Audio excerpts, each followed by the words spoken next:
The Day Walked In, written and narrated by Brother Frank Natoli.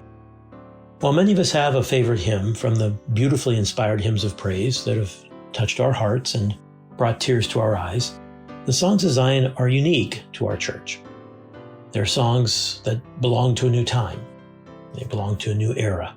They belong to our people.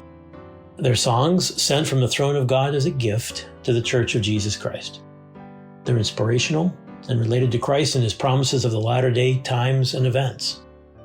They were given to the church as a gift, as our songs of hope and joy, looking forward to the fulfillment of the kingdom of Zion, bathed in the latter-day glory of the restoration.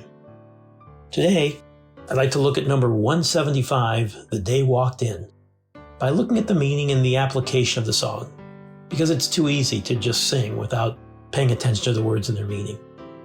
Number 175, The Day Walked In. Verse 1. Well, what do you know? The day walked in, and we all cried out, oh, where have you been? We've searched for years for the dawn's first light, and we suffered long through the cold, harsh night. Verse 2. Well, what do you know? Like a long-lost friend, we wept with joy that the Lord would send. Such a beautiful day where the weary rest, and didn't we dream of a day so blessed? Verse 3. Well, what do you know? A small child leads a lion's cub while a little lamb feeds. Where the peaceful kingdom is free from sin, God opened the door and the day walked in. The chorus, oh, where have you been? We cried again, and the sun just beamed when the day walked in. We've heard for years you were on the way. Well, what do you know? Today's the day. Copyright 2008, Arlene Buffington. Well, what do you know is an informal phrase used to acknowledge and express surprise at an unexpected piece of information. It's a way of acknowledging that something has happened or is happening that we didn't quite see coming. Well, even the prophet Isaiah, whose writings can sometimes be challenging to interpret, expressed a similar kind of surprise when he spoke of a peaceful kingdom being reestablished in Zion. He was compelled to ask, who hath heard such a thing? Who hath seen such things? Shall the earth be made to bring forth in one day? Or shall a nation be born at once? These are profound questions, and ones Isaiah himself answers immediately by saying, for as soon as Zion travailed, she brought forth her children. Isaiah 66, verse 8. Here, Isaiah uses the metaphor of a childbirth to describe the sudden and miraculous birth of Zion. Just as a woman brings forth life through labor pains, so too will Zion come forth in a powerful way and by divine design.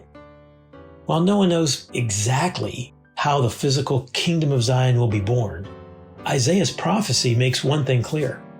It will be unlike anything we've ever experienced, and that we may even be a bit surprised at the unexpected way it comes forth. What we do know is this: for God's kingdom to be established on earth, the land and those who dwell on it must be free from sin. See Ether, 2nd chapter, verses 9 through 12, and 3rd Nephi, chapter 20, verse 20. If the people choose iniquity, then they'll be swept off the land. A sobering but necessary part of cleansing it. 3rd Nephi, chapter 20, verses 15 through 20. Yet there is hope. If people turn to Christ, repent, and choose righteousness, they can be spared. For those who walk in righteousness, there is no need to fear. 1 Nephi 22:17. What matters most is not knowing the exact details of how or when Zion will be established, but being spiritually prepared for it.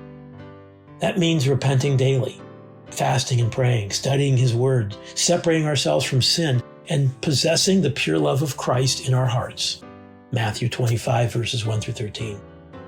When Zion reaches its fullness, we anticipate the very nature of life will change, much like that of the first dominion in the Garden of Eden, where the wolf shall also dwell with the lamb, and the leopard shall lie down with the kid, and the calf and the young lion, and the fatling together, and the little child shall lead them. And the cow and the bear shall feed, their young ones shall lie down together, and the lion shall eat straw like the ox. And the suckling child shall play at the hole of the asp, and the weaned child shall put his hand on the cockatrice's den.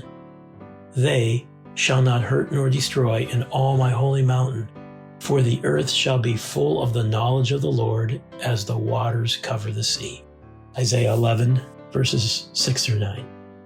So, while we've heard for many years we're on the way, let's make sure we're prepared because, well, what do you know? Today's the day. May God bless you. And if you're interested in learning more about the Songs of Zion, listening to the songs, or downloading them, here's a link in this blog to the church website.